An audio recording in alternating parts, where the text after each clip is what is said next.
지금 앞에 사진 하나를 좀 보여주시면 좋겠어요. 이것이 뭘까요? 이게 뭐예요? 훈장이죠. 혹시 여러분 중에서 훈장을 갖고 계신 분 계세요? 우리 교회는 한 명도 없군요. 저도 훈장이 없습니다. 아무런 훈장을 달지 못했어요. 나라에서 뭔가 큰 공을 세운 사람들에게 주는 명예의 표징이죠. 이것으로 이제 훈장을 수여합니다. 보니까 손흥민 선수도 이렇게 뭐 훈장을 받았더라고요. 그리고 국가에 위대한 일을 했던 사람들은 이제 훈장을 주기도 하고 그런 경우를 많이 보게 되죠. 가끔씩 이제 북한 소식을 듣거나 그 사진들을 볼 때 보여지는 훈장의 모습이 있습니다. 한번 그 다음 사진을 보면 아주 그 온몸에 지금 뭐 흐릿하긴 하지만 와, 저렇게 훈장을 많이 달고 있을까? 근데 뉴스를 볼 때마다 무슨 행사가 있을 때마다 나타나는 북한 장교들의 모습에 보면 정말 훈장이 많더라고요. 우리나라 군인들도 가끔씩 보면 훈장을 많이 달고 있는 군인들이 등장하기도 하는데 아마 이 북한을 따라갈 나라는 거의 없을 것 같아요. 엄청난 훈장을 달고 있는데 이 사진에는 나타나지 않지만 다른 사진 보니까 훈장이 너무 많으니까 온몸 가득히 하고 바지까지 훈장을 쭉 매단 그런 북한 장교들도 보게 됩니다. 이런 훈장을 달고 다니면서 내 자신이 얼마나 중요한 사람인지, 훌륭한 사람인지, 이 나라에 필요한 사람인지 아마 이런 것들을 과시하면서 자랑하는 것 같습니다. 이런 걸 보면서 우리가 뭐 저렇게 훈장을 달까 이렇게 생각을 하지만, 그런데 우리에게도 사실은 이런 모습이 있다는 것을 여러분 아십니까? 눈에 보이지 않지만 우리는 지금 어딘가에 훈장을 주렁주렁 달고 다니고 있습니다. 우리를 내세울 만한 훈장, 또 우리를 드러낼 만한 자랑거리들, 이런 것들을 하나씩 자기에게 붙여가면서 다른 사람에게 그것을 과시하기도 하고 자랑하기도 합니다. 눈에 보이진 않지만 의외로 그런 것들이 참 많습니다. 학교에서 공부를 잘하면 상장을 받기도 하죠. 저희 집에는 제가 상장을 그래도 적지 않게 받았음에도 불구하고 그렇게 벽에 붙이지는 않은 것 같아요. 근데 어떤 집 가보면 아이들 공부방에 상장들을 막 잔뜩 붙여놓은 집들이 있잖아요. 공부를 잘해서 받는 훈장, 또 표창장, 이런 것들이 있습니다. 우리가 보통 스펙이라고 말하는 그런 것도 있죠.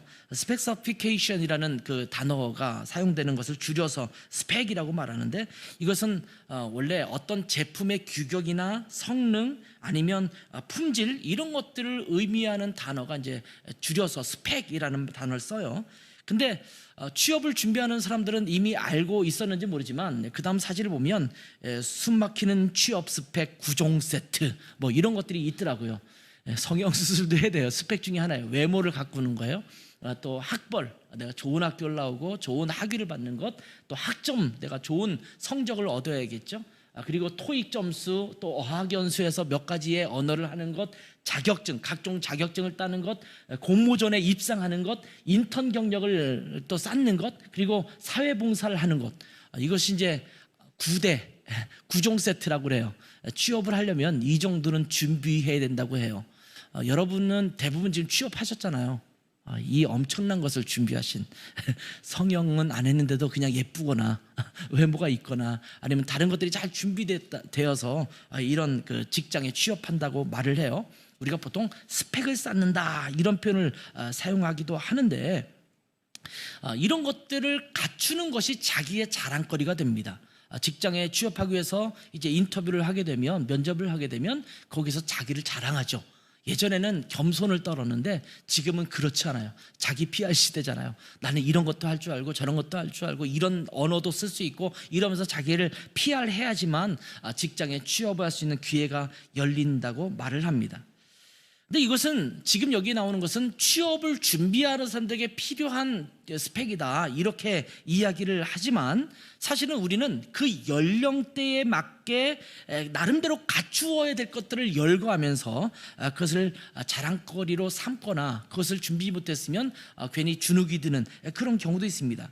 예를 들면 학력, 내가 뭐 20대 후반 정도 되면 내가 어떤 학교를 다녔고 어떤 학위를 갖고 있는가, 이런 것도 자기의 자랑거리가 되기도 해요. 그리고 나서는 좋은 직장, 어느 직장에 취업해서 다니고 있는가, 그리고 내가 어떤 차를 타고 있는가, 또 내가 어떤 집에 살고 있는가, 더 나아가서는 내가 직장에서 어떤 직위를 갖고 있고 연봉을 얼마나 받고 있고, 이런 것들이 자랑거리가 돼요. 자기의 연령층에 맞게 내가 이 나이 정도가 됐으면 뭐 지금 부장 정도는 됐어야지, 뭐 이런 것들을 자기의 자랑거리로 삼는 거잖아요. 그러면서 내 남편은 이번에 뭐 승진을 했어요, 부장이 됐어요, 이런 것들이 하나의 스펙처럼, 훈장처럼 우리에게 걸고 다니는 것이 아닌가, 이런 생각이 듭니다. 이런 것들이 갖추어져 있으면 어깨를 펴고 당당해지게 되는데, 그런 것들을 갖추지 못했으면 괜히 어깨를 움츠리고 주눅이 들게 되는 거예요. 취업해야 되는 나이가 되는데 취업을 못했다, 그러면 집에서도 구박을 받고 자기 스스로도 위축이 되고 이러지 않습니까? 사실은 취업 못했다고 해서 그 사람의 존엄성이나 존귀함이나 이런 것들이, 그리고 능력이 없는 것도 아니거든요.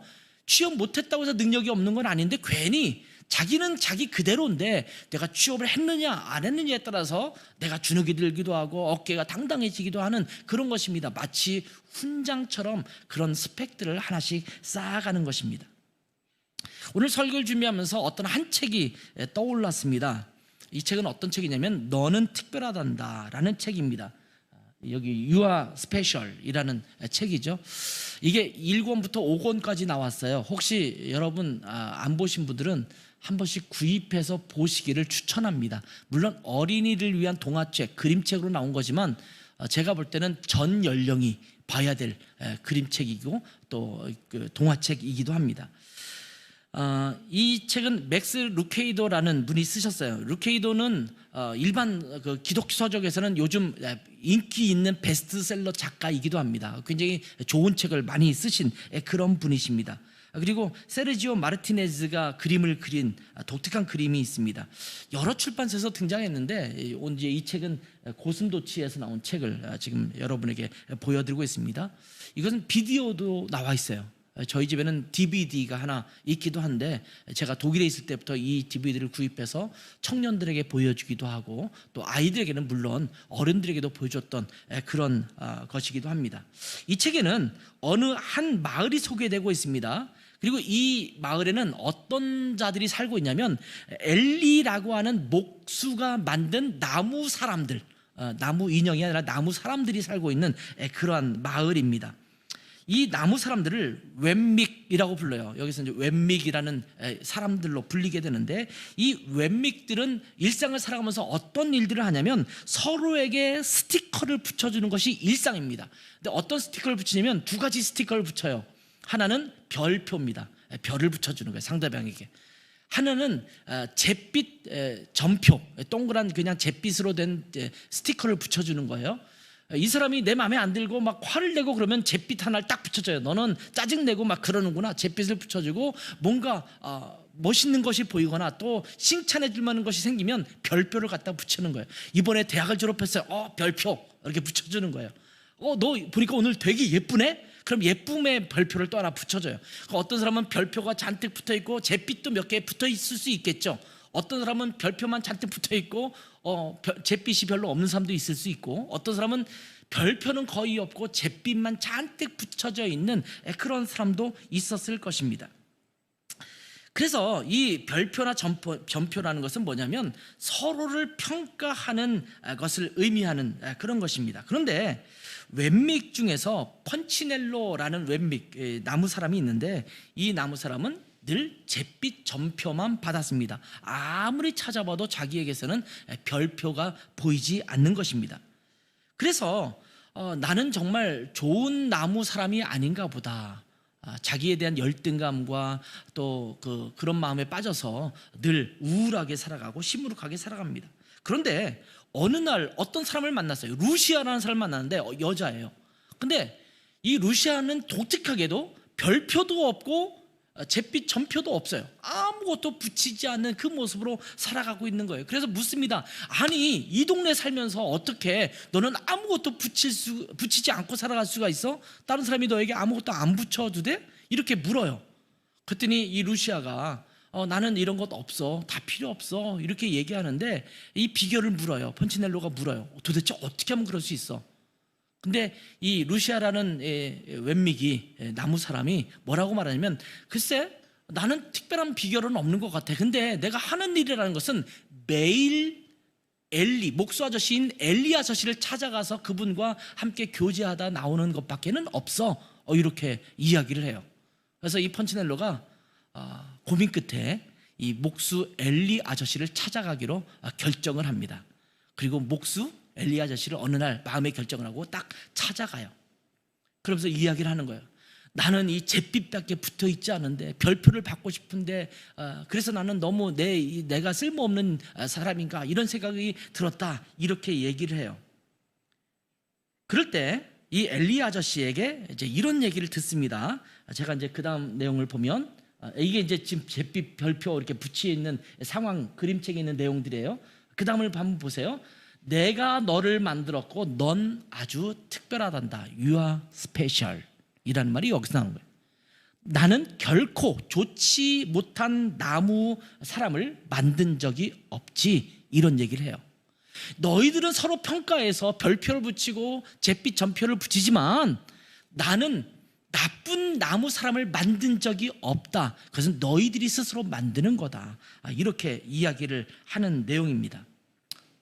말씀드렸지만 5가지 시리즈가 나왔는데 그 뒤에는 이제 다른 여러 가지 어떤 상황적인 측면에 적용을 해서 이런 내용들이 쭉 기술이 되고 있어요. 아마 눈치를 채셨겠지만 이 책의 내용은 우리 인간을 웬믹 나무 사람으로 상징화를 했습니다. 그리고 엘리 아저씨는 누굴까요? 우리의 창조주이신 하나님을 의미합니다. 하나님은 우리 인간을 만들 때 하나님의 형상으로 만들었습니다. 가장 고귀하고 존귀하게, 가장 아름답게 우리 인간을 만드셨습니다. 그래서 이 땅에 존재하는 인간 중에서 어떤 사람도 소중하지 않은 사람은 없습니다. 우리가 죄악을 짓고 좀 망가졌다 하더라도 하나님은 우리를 소중하게 보시는 하나님이십니다. 그래서 우리의 죄악 때문에 예수 그리스도를 보내주신 거예요. 왜? 우리가 소중하기 때문에, 귀중하기 때문에. 요즘은 이제 뭐 동성애 문제에 대한 것도 또 많이 이야기하고 그러는데, 동성애자를 하나님은 사랑하십니다. 동성애가 죄가 아니라는 말이 아니에요. 동성애가 죄예요. 그럼에도 불구하고 하나님은 그 사람들을 사랑하시고 그 사람들을 위해서도 예수 그리스도를 보내셔서 십자가에 못 박히게 하셨다라는 거예요. 그분들이 회복하고 하나님 앞에 돌아오기를 원할 뿐이지, 그 사람들은 잘못된 사람, 그 사람들은 치유받지 못한 사람, 그 사람들은 하나님 앞에 존귀하지 못한 사람으로 여길 사람은 아무도 없다라는 겁니다. 하나님은 우리를 소중하게 만들었는데 인간이 타락하면서 스스로 자기를 높이고 또 서로 비교하고 평가하면서 자기의 기준으로 별표를 주기도 하고 또한 잿빛 점표를 주기도 하면서 때로는 우월감을 느끼기도 하고 때로는 열등감을 느끼면서 살아가는 것입니다. 인간은 하나님께서 처음 우리를 만드셨을 때처럼 하나님께서 만드신 목적에 따라, 하나님의 말씀에 따라 살아가면 처음에 만드셨던 그 처음의 고귀함으로 살아갈 수 있습니다. 그런데 우리의 욕심이 그것을 망치고 만 것입니다. 자, 오늘의 말씀은요, 이 너는 특별하단다라고 하는 그림책, 이 동화책에 나와 있는 내용을 떠올리게 하는 그러한 말씀입니다. 자, 유다 백성에게 하나님의 심판이 다가옴에도 불구하고 유다 백성은 그것을 제대로 깨닫지 못합니다. 제가 지난주 큐티 하면서도 계속 올렸지만 어쩌면 여러분도 이 예레미야를 읽으면서 그런 마음 들지 않아요? 이게 어제 말씀이나 그제 말씀이나 그저께 말씀이나 내일 살짝 보면 내일 말씀도 거의 비슷한 것 같아. 너희 죄졌어. 그러니까 심판할 거야. 북방에서 바벨론 제국을 통해서 너희를 이렇게 침략하게 해서 너희를 망하게 할 거야. 계속 반복돼요. 이게 예레미야가 짧은 성경도 아닌데 계속 그 내용이 반복되는 것 같아요. 근데 예레미야만 그런 것이 아니라 이사야를 읽어봐도 뭐 다른 소선지서라든지 이런 것들을 읽어봐도 거의 대등소이한 메시지가 반복되고 있어요. 그러면서 이걸 그냥 함축해서 한마디로 말하면 묵상 끝. 예레미야는 이런 말씀을 하고 있구나. 이러면 끝날 것 같은데 매일 이 말씀을 또 묵상하고 또 묵상하고 또 묵상하고 이래야 되는 건가? 지겹다. 뭐 이렇게 생각할지도 모르겠어요. 근데 유다 백성이 그랬을 것 같아요. 이사야가 말씀을 해주는데 그런 말씀이 있었어요. 근데 그 이후에 또 예레미야가 나타나서 말씀을 전하는데 야, 이거 이사야가 예전에 했던 말씀과 비슷한 말씀인데, 또 다른 선지자가 나타나서 말씀하는데 야, 이것도 거의 비슷해. 아우, 지겨워. 맨날 우리 망한다는 소리야? 우리 보고 회개하라는 소리야?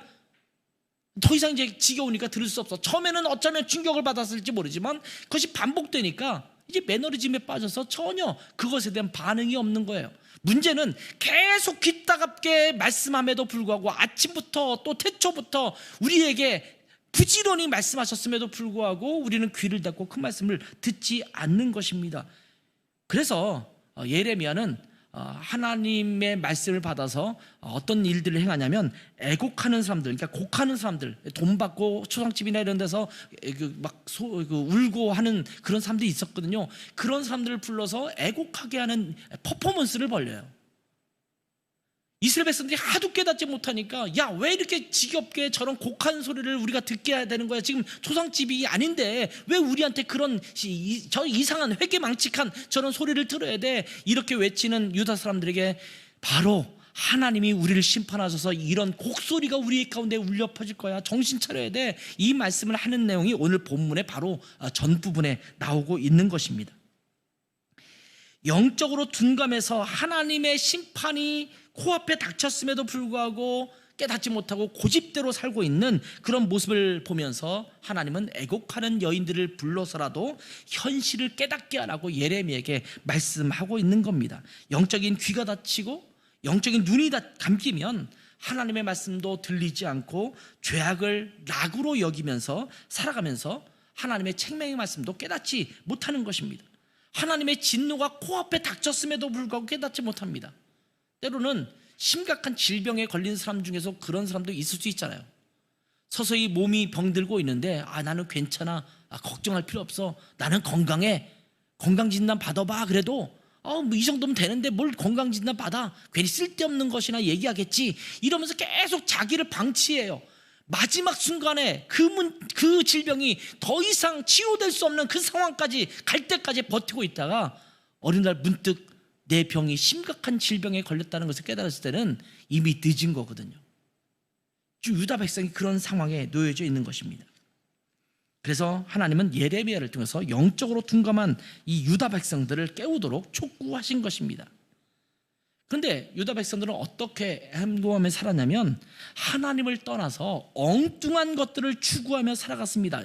이방신을 섬기고 우상을 섬기면서 이 땅의 영화와 또 즐거움과 편안함만 추구하며 살아갔습니다. 이런 유다 백성들에게 무엇이 중요한가를 다시 한번 일깨워주고 있는 말씀이 오늘 본문의 말씀입니다.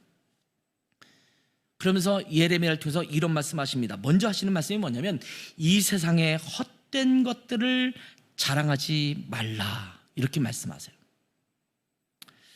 아까 너는 특별하단다 라는 동화책에 나오듯이 자기의 외모, 자기의 안정적인 직업, 경제적인 부유함, 건강함, 좋은 학력, 내가 갖고 있는 전문 분야에서의 뛰어난 실력, 이런 것들 우리는 자랑합니다. 마치 별표를 붙이듯이 또 훈장을 달듯이 그것들을 자랑하고 그러한 자랑을 하나씩 더 획득하기 위해서 무진 애를 씁니다. 그래서 그런 것들을 하나씩 갖추는 것이 인생의 목적이 되어가고 있습니다. 여러분의 인생의 목적이 무엇입니까? 사람들에게 버젓이 내놓을 수 있는 내 목적이 무엇입니까? 나 좋은 직장 취업해서 야, 너 그래도 정말 쓸만한 사람이구나, 이렇게 인정받는 것이 인생의 목적입니까? 내가 물질적으로 풍요하게 돈을 많이 벌어서 좀 넉넉하게 살면서 이렇게 지내는 것, 안정적인 삶을 살아가는 것, 이것이 인생의 목적입니까? 어떤 사람은 계속 학위를 따기 위해서 열심히 몸부림치고 공부하지요. 학위를 따는 것이 목적이 될 뿐만 아니라 넘어서서 내가 학위를 땄으니 이제는 이 학위를 인정받을 수 있는 연구소나 또한 대학이나 이런 데 교수로 가서 내가 좀 이렇게 가르치는 일, 교수라고 하는 명예, 이런 걸 좀 얻었으면 좋겠다라고 하는 것이 목적이 될 수 있거든요. 내가 자랑하고 싶은 것들을 추구하면서 그것이 내 인생을 편안하게 만들어주고 안정감 있게 만들어주고 다른 사람에게 인정받을 수 있다라고 여겨지는 것들을 준비하면서 그것을 하나씩 하나씩 만들어가는 것이 우리의 인생의 목적이 되고 있지는 않습니까? 먼저 취업을 잘하기 위해서 구종 세트를 준비해야죠. 좋은 직장에 취업하려고 애쓰고, 그 이후에는 좋은 집을 장만하려고 하죠. 집을 장만한 이후에는 더 좋은 집, 더 넓은 집, 그리고는 어느 지역이 더 집값이 비싸지고 사람들이 알아주는가, 청담동에 살아 아니면 압구정동에 살아, 예를 들면 그렇게 사람들이 들으면 와, 그런 곳에 산단 말이야, 이렇게 인정받을 수 있는 것을 추구하기 시작합니다. 좋은 자동차를 구입하는 것도 하나의 목적이 되고 있습니다. 요즘은 자동차를 구입할 때 승차감보다 더 중요한 것이 있다고 해요. 그게 뭔지 아십니까? 승차감보다 더 중요한 것. 보통 자매님들은 별로 이렇게 관심이 없을 수도 있는데, 남자들은 이제 자동차에 관심이 많잖아요. 하차감이 중요합니다. 하차감. 하차감은 뭐냐면 내가 차에서 내릴 때에 다른 사람에게 받는 시선의 느낌이에요. 그게 하차감이래요. 요즘 그런 광고들도 나와요. 예를 들면 요즘 조그만 SUV가 나오죠. 현대에서, H사에서 나오는 게 있어요. 그 광고 내용을 잘 보세요. 거기에는 아줌마도 나오고 뭐 젊은이도 나오는데, 그 차에서 내렸을 때 사람들이 보는 시각을 집중해서 광고하거든요. 그게 하차감이에요. 내가 뭐 예를 들면 벤츠라는 차를 타고, 그것도 S클래스를 타고 딱 내렸어요. 아니면 좀 더 올라갈 거예요. 마이바흐를 탔어요. 아니면 페라리를 탔어요. 딱 내릴 때 와, 너 이런 차 타고 다녀? 말로 하지 않아도 그 사람들이 당신을 보는 그 시선을 즐기는 거예요. 그렇지, 내가 이런 차 타고 다녀. 그러니까 전세를 사고 사글세를 살아도 차를 좋은 차를 타고 다니면서 하차감을 누리고 싶어하는 것이 요즘 사람들의 모습이라는 얘기를 듣습니다. 명품 옷을 입고 명품 가방을 듣고 그것을 은근히 자랑하려고 합니다. 나도 이런 가방 들고 있고 나는 이런 옷을 입고 다니는 사람이야. 이것을 자랑합니다. 자기의 외모를 잘 가꾸어서 사람들이 부러워할 만한 외모를 만들려고 합니다. 그러니까 성형도 서슴지 않습니다. 비교적 건강한 자랑거리도 있어요. 예를 들면 건강함. 내가 신체적으로 건강해요. 자랑할 수 있잖아요. 나 튼튼하고 질병도 없고 혈압도 별로 없고 뭐 아니면 당뇨도 없고 이러면서 나 건강해요. 이런 것들을 자랑하기도 합니다. 어떤 분야에서의 특정한 실력 같은 것도 자랑할 만한 거잖아요. 건강하잖아요. 이 사람은 IT 계통에 정말 탁월한 능력자입니다. 이렇게 이야기하면 와, 내가 이런 능력을 받고 있어요. 이 사람은 뭐 예를 들면 K-팝의 굉장히 훌륭한 작곡자입니다. 이러면 인정받을 수 있잖아요. 건강하다고 느낄 수도 있을 것입니다. 그래서 전문 분야에서의 탁월함도 자랑거리가 되고, 노래를 잘하거나 피아노를 잘 치거나 아니면 컴퓨터를 다루는 능력이 탁월하거나, 어떤 사람은 어떤 기획을 잘하고 일의 추진이 탁월한 이런 사람들은 자랑거리가 되기도 합니다. 그래서 은근히 나는 이런 능력이 있어, 이걸 자랑하죠. 혹시 우리의 자랑거리가 그런 것들이 되고 있지는 않습니까? 아마도 우리는 이런 것들을, 이런 자랑거리들을 하나씩 둘씩 갖추어가는 것을 인생을 살아가는 의미라고 생각하는 경우도 많을 것입니다. 그런데 오늘 본문 23절에서는 무엇이라고 말합니까? 한번 읽어볼까요? 같이 읽습니다. 시작. 여호와께서 이와 같이 말씀하시되 지혜로운 자는 지혜를 자랑하지 말라, 용사는 그의 용맹을 자랑하지 말라, 부자는 그의 부함을 자랑하지 말라. 자, 여기에서 지혜로운 자의 지혜, 용사의 용맹, 이런 것들은 자랑할 만한 것이 아닐까요? 여러분, 지혜로운 게 얼마나 좋습니까? 또 군인인데, 병사인데 용맹스러워요. 그러면 따봉, 좋은 사람이야, 좋은 군인이야, 이렇게 인정받을 수 있잖아요. 비교적 건전한 자랑입니다. 부자의 부함은 어쩌면 약간 부정적인 느낌을 가질 수도 있지만, 그래도 앞에 지혜나 용맹 이런 것들은 좀 괜찮다고 생각되지 않습니까? 그런데 하나님은 뭐라고 말씀하시냐면, 지혜로운 자는 그 지혜를 자랑하지 말라, 용사에게 말하기를 용사지만 그 용맹스러움이 너에게 있더라도 그것을 자랑하지 말라 이렇게 말씀하십니다. 부자도 자기의 부유함을 자랑하지 말라라고 말씀하십니다. 왜냐하면 이 땅의 지혜나 용맹이나 부함은 모두 헛된 것이기 때문입니다. 영원한 것이 아니라는 거예요. 이 땅에서 잠깐 누릴 뿐이라는 거예요. 그리고 하나님의 것에 비하면 지극히 작은 것이라는 겁니다. 전도서 2장에 보면 솔로몬이 이런 고백들을 합니다. 내가 세상의 모든 즐거움을 누려봤다. 사업도 크게 일으켜봤다. 내가 포도원이라든지 밭이라든지 내 소유도 엄청나게 많이 두어보았다. 그리고 심지어 나는 지혜도 충분하게 가져보았다. 그리고 처첩은 뭐냐면 아내와 첩이에요. 처첩도 내가 많이 두어보았다. 그렇게 자기가 스스로 고백합니다. 내가 많은 것들을 마음껏 누려보고 그렇게 살았다 이렇게 말합니다. 그러면서 내리는 결론이 11절입니다 11절 같이 한번 읽어보겠습니다. 시작. 그 후에 내가 생각해 본즉 내 손으로 한 모든 일과 내가 수고한 모든 것이 다 헛되어 바람을 잡는 것이며 해 아래에서 무익한 것이로다. 물론 솔로몬처럼 지는 다 누려보고 저런 말이나 하지 나는 하나도 못 누려보고 이런 말을 하려니 좀 그런데 이렇게 생각할지도 모르겠어요. 여러분, 경험한 사람들의 이야기를 잘 귀담아 듣는 것도 지혜입니다. 자기는 그것이 만족을 줄 줄 알고 인생의 즐거움을 줄 줄 알고 그렇게 추구하고 다 누려보았지만 솔로몬의 고백이 뭐예요?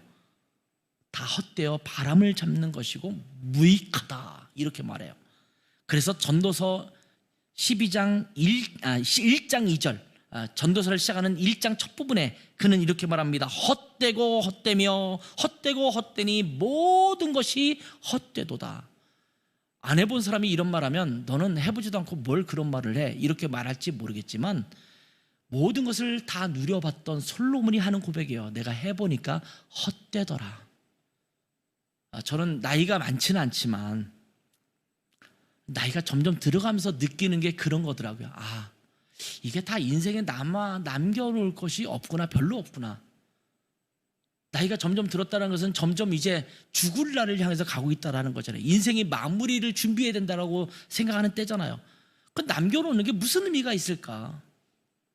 결국은 이것이 다 헛된 거예요. 저는 책도 그렇게 많던 책도 이제 하나씩 없애기 시작하고 뭘 갖고 소유하는 것에 대한 그런 것들에 대한 욕심이 점점 없어지고 있는 것 같아요.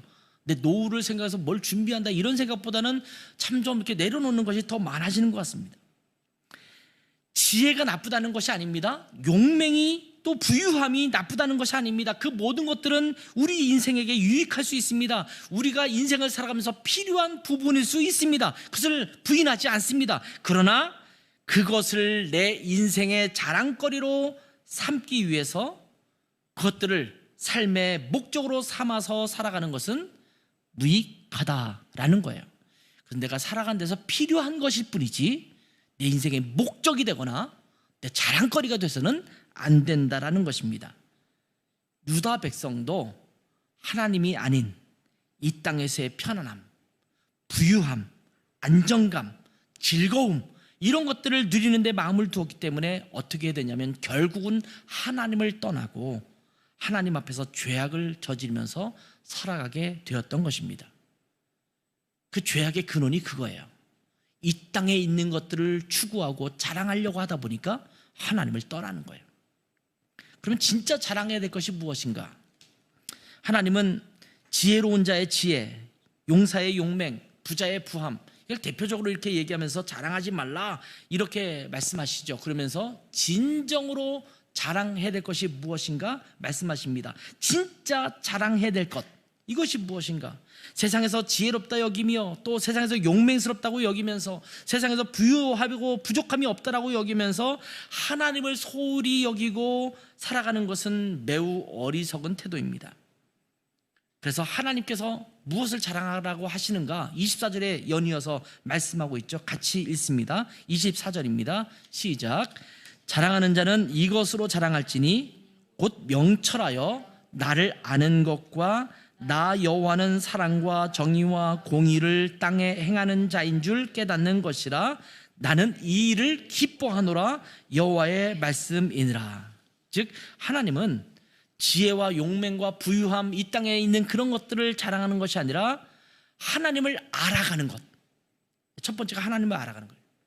그리고 하나님이 어떤 분인 걸 아는 거냐면 하나님은 사랑과 정의와 공의를 이 땅에 행하시는 분이다 라는 것을 깨닫는 거예요.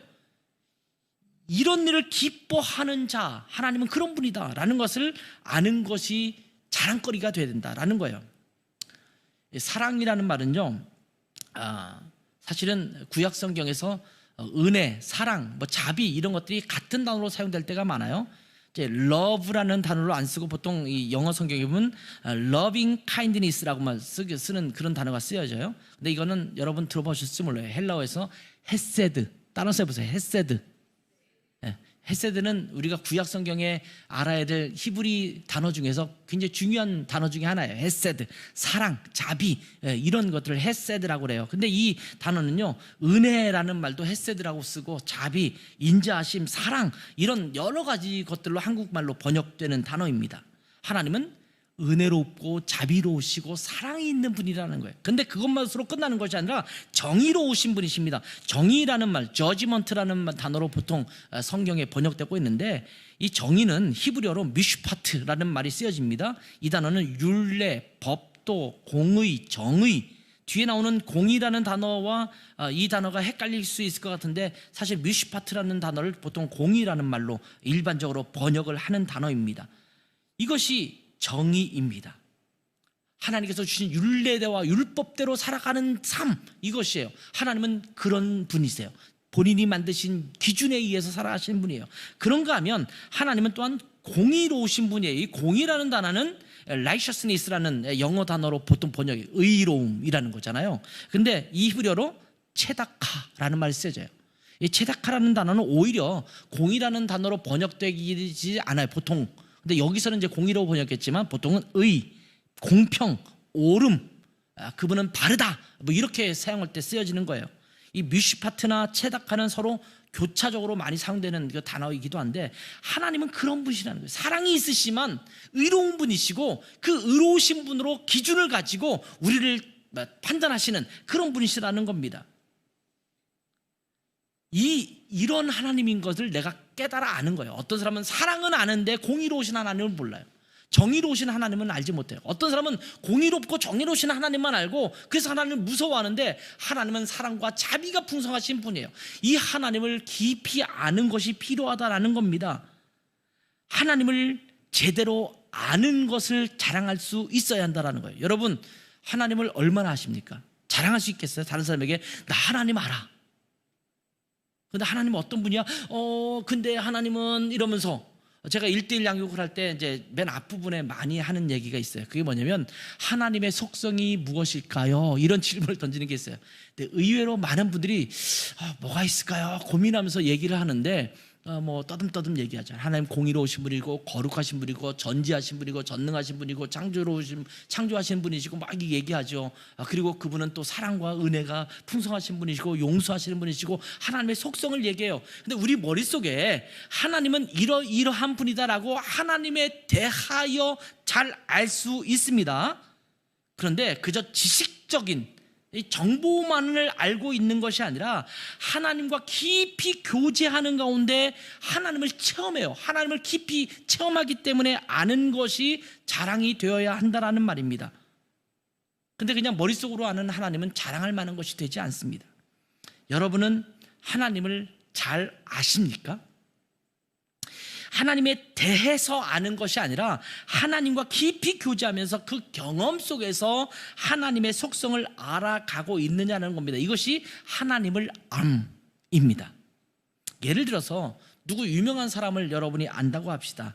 여러분은 혹시 반기문 씨라는 분을 아십니까? 대부분이 고개를 끄덕거리세요. 전 유엔 사무총장 반기문 씨입니다. 우리 반기문 씨에 대해서 많이 들어서 알아요. 뉴스에도 나오고 어떤 일을 했는지도 알고 많이 듣기도 합니다. 그러나 반기문 전 사무총장에 대해서 대해서 알고 있는 것이지 실제로 아는 것은 아니잖아요. 한 번도 안 만나봤잖아요. 한 번도 먼 발치에서 쳐다보지도 않았잖아요. 문재인 전 대통령에 대해서 우리는 잘 알고 있죠. 요즘은 대통령이 윤석열 대통령이잖아요. 여러분 잘 알죠? 문재인 전 대통령도 알고 지금 있는 윤석열 대통령도 여러분이 잘 압니다. 근데 여러분이 그분들에 대해서 아는 거지 실제로 그분들을 몰라요. 우리 떠도는 얘기들만 듣는 거지 실제로 그분이 어떻게 사는지 어떻게 행동하는지 성격이 어떤지는 사실은 옆에서 부딪히지 않으면 알 수 없는 것입니다. 그냥 솔직히 우리는 그들을 제대로 아는 것이 아니라 피상적으로 아는 것입니다. 자주 만나서 이야기하고 뭔가 함께 활동하고 함께 지내면서 알아가는 것이 진짜 알미입니다. 제가 얘기할 수 있죠. 나는 지선자매에 대해서 알아요. 근데 지선자매가 뭐 어떤 학교를 졸업하고 어디에서 근무하고 있고 뭐 어떤 가족 관계가 어떻게 되고 이거를 아는 게 아니라 그냥 대화도 하고 만나고 차도 마시고 함께 식사도 하고 이러면서 아는 거잖아요. 이게 진짜 알미라는 거예요. 근데 나보다 지선자매를 더 아는 사람은 그 부모님일 가능성이 크죠. 지금은 남편이 또 알겠죠. 이게 진짜 알미죠. 유다 백성은 하나님에 대하여 알기는 참 잘 알았습니다. 율법에 말씀하고 있고 계속 선지자들이 전하고 있고 그렇게 말씀하고 있잖아요. 그런데 진짜 제대로 알고 있지는 못했습니다. 여호와 하나님이 창조주 하나님이라고 알고는 있는데 그 창조주 하나님이 아니라 우상들을 섬기고 있습니다. 세상의 주관자는 하나님이다라는 것을 그들은 머릿속으로 알고 있지만 그들은 하나님이 아닌 다른 것들을 의지하면서 추구하며 살아가고 있습니다. 머릿속으로는 그분이 주관자예요. 주님이세요. 근데 실제로는 하나님이 아니라 다른 신들을 섬기며 살아가고 있습니다. 여러분 우리도 그렇게 살아가고 있지 않습니까? 하나님은 전능하신 창조주라고 알고 있잖아요. 그런데 우리도 지금 엉뚱한 데 가서 우리의 삶의 기쁨이나 안정감을 추구하며 살아가고 있지 않습니까? 그래서 호세아도 이렇게 말합니다. 그러므로 우리가 여호와를 알자, 힘써 여호와를 알자, 이렇게 이스라엘 백성들에게 외쳤습니다. 그냥 머릿속으로만 아는 하나님이 아니라 하나님과 깊이 만나고 깊이 교제하고 하나님의 능력을 삶 속에서 경험하면서 아는 것이 진짜 하나님을 알아가는 것입니다. 여러분은 하나님을 그렇게 알아가고 있냐는 겁니다. 전능하신 하나님을 그렇게 알게 되면 자랑할 수 있지 않을까요? 하나님께서 어제 또 그저께 내 삶 속에서 이렇게 찾아오셔서 말씀해 주시고 나를 이렇게 인도하셨어. 와, 내가 기도했더니 하나님이 이렇게 응답하셔서 내가 이런 것도 누리고 있어. 와, 하나님은 나에게 이런 분이야.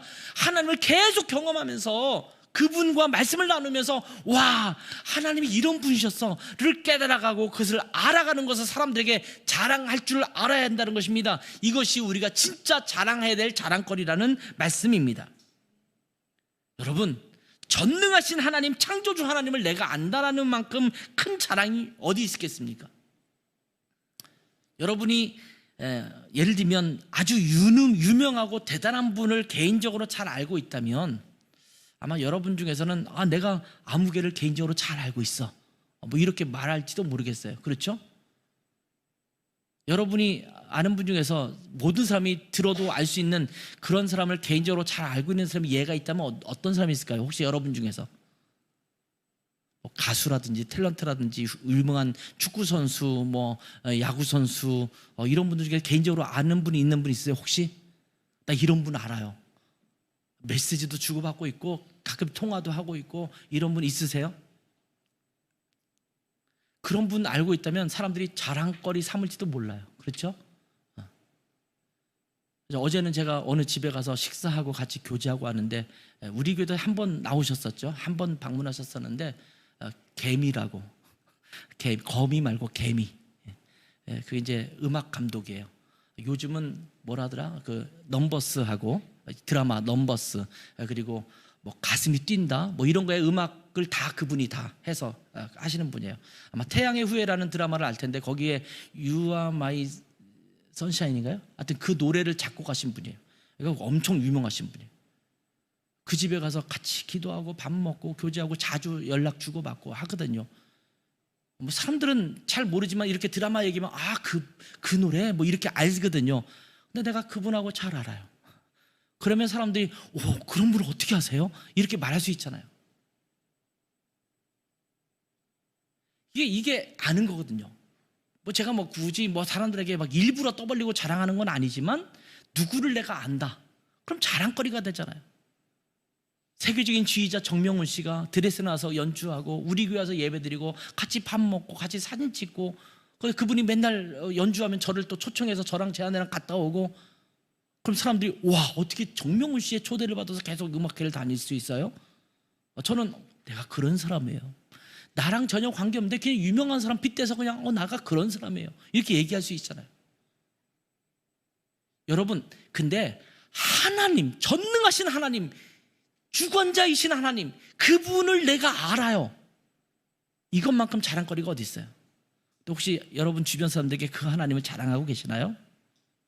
내 스펙은 자랑하면서 내 인생에서 뭔가 얻어냈고 내가 좀 안정감 있는 것들은 자랑하잖아요. 내가 이런 집 샀는데 대박, 이번에 몇 억이 올랐는지 몰라요. 자랑하고 내가 주식을 하나 구입했는데 와 이번에 대박 쳤어요. 엄청 올랐어요. 배나 주가가 올랐어요. 이런 건 자랑해요. 내 아들이 이번에 S대 가서 거기서 공부를 하고 수석으로 졸업한 다음에 거기서 또 박사도 받았어요. 이런 걸 자랑할 수 있어요. 근데 하나님을 자랑하지 않아요. 하나님이 내 인생에 깊숙이 관여하셔서 내 삶을 이렇게 인도하십니다. 그분이 나의 하나님입니다. 이 고백을 해야 되지 않겠어요? 이렇게 헛된 자랑만 했던 이 유다 백성들은 하나님의 징벌을 받아서 결국 징벌을 받게 됩니다. 여기 보면 25절에 보면 할례 받은 자와 할례 받지 못한 자를 다 멸하겠다 이렇게 말씀하세요. 이거는요 굉장히 수치스러운 얘기입니다. 할례 받은 자는 이스라엘 백성이에요. 할례 받지 못한 자는 이방 민족이에요. 그런데 이방 민족과 하나님의 백성인 이 할례 받은 자를 똑같이 취급해요. 그 26절을 보세요. 26절 보면 애굽과 유다와 에돔, 유다라는 백성도 거기에 이방 민족과 함께 그냥 한 일렬로 같이 거론되고 있어요. 애굽과 유다와 에돔과 암몬 자손과 모압과 광야에 살면서 살적을 깎은 자들, 이 살적이라는데 여기를 살적이라고 그래요. 살적. 옆에 옆머리 있는 쪽에 살적이라고 하거든요. 이걸 깎았다라는 말은요 이방 신들을 섬기는 이방인들이 하는 행동이에요. 그 당시에 풍습이 보통 머리를 안 자르거든요, 이스라엘 사람들은. 근데 여기를 깎아 올렸다. 이것은 이방신을 섬기는 이방 민족을 얘기하는 거거든요. 근데 이런 사람들과 똑같이 유다를 한 자리에 둡니다. 그러면서 다 멸망할 거야. 왜냐하면 그 사람들은 할례 받지 않았어. 하나님의 선택받지 못했어. 근데 너희는 할례는 받았는데 마음의 할례를 받지 못했어. 마음의 할례 받지 못한다는 게 뭐예요? 말로는 하나님을 섬기지만 너의 마음은 하나님에게서 떠났다라는 의미를 말씀하고 있는 거거든요. 여러분, 외형적으로만 그리스도인의 모습을 보이는 것은 가짜입니다. 그 마음에 예수 그리스도를 주인으로 삼고 예수 그리스도를 따라 살아가는 사람들이 진짜입니다. 겉으로는 그리스도인의 모습을 하고 있지만 여전히 세상의 지혜와 용맹과 부유함을 따라 살아가면서 그것을 자랑하려는 자는 가짜입니다. 그 무엇보다도 하나님을 깊이 알고 하나님의 말씀에 따라 살아가는 자가 진짜입니다. 여러분, 가짜입니까? 진짜입니까? 무엇을 자랑하며 살아가는 자들이십니까? 나는 오늘도 무엇을 주목하면서 하루를 살아가고 있는지 나 자신을 돌아봐야 합니다. 오직 하나님만을 주목하고 예수 그리스도를 주인으로 삼고 하나님의 말씀에 따라 살아가면서 그 하나님을 자랑하는 자가 되기를 바랍니다. 나는 지금 무엇을 자랑하고 살아가고 있는가? 하나님을 자랑하며 살아갈 수 있는 하나님의 진짜 성도들 되시기를 주님의 이름으로 축복합니다. 기도하겠습니다. 하나님 아버지, 우리가 엉뚱한 것을 추구하며 살아가고 있는 우리의 모습을 주님 앞에 내려놓습니다. 하나님, 하나님이 우리의 자랑거리가 되어야 되고 하나님을 깊이 아는 것이 자랑이 되어야 하고 그것이 우리 삶의 목적이 되어야 되는데 우리가 엉뚱한 것에 관심을 두고 그것을 자랑거리로 삼으려고 했던 우리의 모습을 주님 앞에 내려놓습니다. 하나님, 무엇을 자랑하며 살아가려고 하고 있는가를 돌아보게 하시고 오직 하나님만을 자랑스럽게 여기고 주 예수보다 더 귀한 것은 없네라고 고백하며 살아가는 우리의 모습이 될 수 있도록 축복하여 주시옵소서. 예수님의 이름으로 기도했습니다. 아멘.